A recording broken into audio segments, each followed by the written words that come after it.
Shalom Bapak, Ibu, Saudara, serta anak-anakku sekalian yang terkasih di dalam Tuhan Yesus Kristus. Bertemu kembali dalam program Sapaan Harian GKJ Manahan, Surakarta. Kiranya kita semua dalam keadaan yang sehat, sukacita, dan damai sejahtera di dalam Tuhan Yesus. Kita akan kembali mendengarkan dan merenungkan sebagian dari firman Tuhan.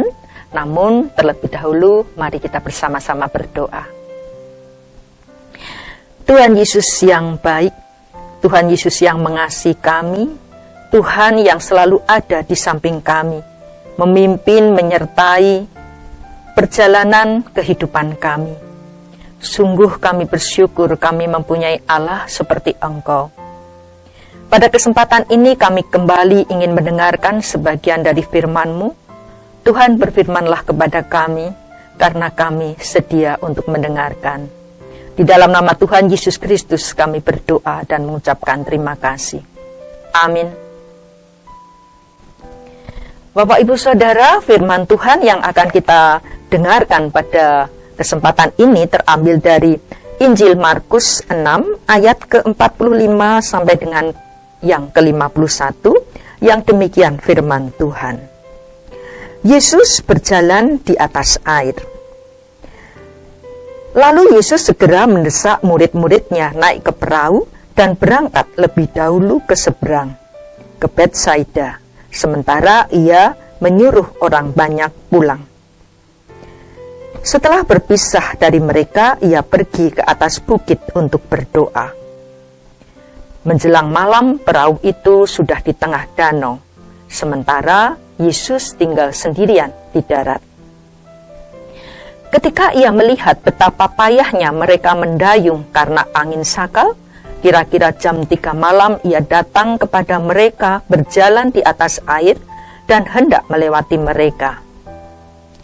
Ketika mereka melihat dia berjalan di atas air, mereka mengira melihat hantu. Lalu mereka berteriak-teriak sebab mereka semua melihat dia dan mereka pun sangat terkejut. Ia segera berkata kepada mereka, "Tenanglah, ini aku, jangan takut." Lalu ia naik ke perahu mendapatkan mereka dan angin pun reda. Demikian firman Tuhan. Bapak, Ibu, Saudara, sebuah perikop yang tidak asing lagi bagi kita. Mungkin kita semua sudah pernah mendengarkan ceritanya, yaitu peristiwa Tuhan Yesus berjalan di atas air. Peristiwa ini terjadi setelah Tuhan Yesus memberi makan 5.000 orang. Tuhan Yesus kemudian meminta murid-muridnya mendahuluinya pergi ke seberang dan orang banyak diminta untuk pulang. Sementara Tuhan Yesus sendiri pergi ke atas bukit untuk berdoa. Tengah malam, ketika perahu murid-murid berada di tengah danau, datanglah angin sakal dan ombak besar mengombang-ambingkan perahu mereka. Tuhan Yesus melihat betapa muridnya bersusah payah mengendalikan perahu itu. Kemudian kira-kira jam 3 tengah malam, Tuhan Yesus datang kepada mereka berjalan di atas air. Namun apa yang terjadi? Murid-murid semua terkejut dan ketakutan karena Tuhan Yesus yang datang, mereka kira itu adalah hantu.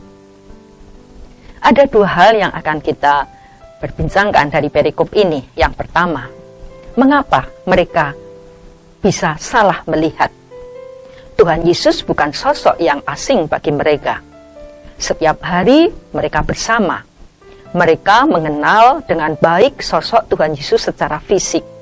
Demikian juga mereka tahu bahwa Tuhan yang bersama mereka adalah Tuhan yang berkuasa dengan segala mujizat yang diperbuatnya di depan mata mereka. Namun, berbekal 2 hal tersebut, mereka tetap masih salah melihat. Mengapa? Jawabannya adalah karena mereka terlalu fokus kepada apa yang sedang terjadi, apa yang sedang mereka alami. Perhatian mereka sepenuhnya hanya tertuju kepada angin kencang, ombak besar, dan perahu mereka yang terombang-ambing. Hati mereka diselimuti rasa takut, khawatir, cemas yang sangat, sehingga pada akhirnya mereka gagal mengenali Tuhan Yesus yang ada di sana. Tertuju kepada kita, apakah kita pun juga mempunyai sikap yang sama seperti mereka? Sikap para murid pada saat itu. Terlalu fokus kepada masalah, rintangan, badai kehidupan yang sedang diizinkan Tuhan terjadi dalam kehidupan kita. Sehingga pada akhirnya kita pun gagal fokus melihat Tuhan Yesus yang sebenarnya ada di samping kita. Lalu yang kedua, apakah benar Tuhan Yesus selalu siap atau bersedia menolong kita? Berbicara tentang pertolongan Tuhan, tanpa kita sadari, kadang kita membatasi arti dari pertolongan Tuhan itu. Kita menganggap bahwa Tuhan sudah menolong kita ketika permasalahan yang kita hadapi itu dijauhkan atau diambil, ditiadakan. Seperti dalam peristiwa tadi, Tuhan Yesus naik ke perahu murid-murid dan angin pun reda. Permasalahan mereka yang dihadapi tidak ada lagi. Itulah yang seringkali kita sebut sebagai Tuhan menolong kita. Tapi apa hanya sejauh itu? Sebuah ilustrasi, seorang ayah sedang menyusuri jalan bersama putri kecilnya. Sang putri kadang berlari kecil sambil tersenyum, menyanyi riang, sementara sang ayah memperhatikannya dengan penuh cinta. Tapi kemudian mereka sampai di jalan di mana ada sebuah batang pohon yang besar melintang di jalan dan itu menghalangi langkah mereka. Putri kecil itu lalu bertanya kepada sang ayah, "Ayah, bisakah ayah menyingkirkan batang pohon itu?" Dengan tersenyum, sang ayah menatap anak yang sangat dicintainya itu. Kemudian ia mengulurkan tangan dan memegang erat tangan putri kecilnya. Perlahan sang ayah membimbing putrinya untuk dapat melalui pohon besar itu. Ada kalanya sang ayah mengulurkan tangannya yang satu lagi sehingga kedua tangan putri kecilnya ada dalam genggaman kedua tangannya. Sampai akhirnya si putri kecil itu berhasil melewati batang pohon besar itu. Bapak, Ibu, Saudara, dua hal kita belajar pada hari ini.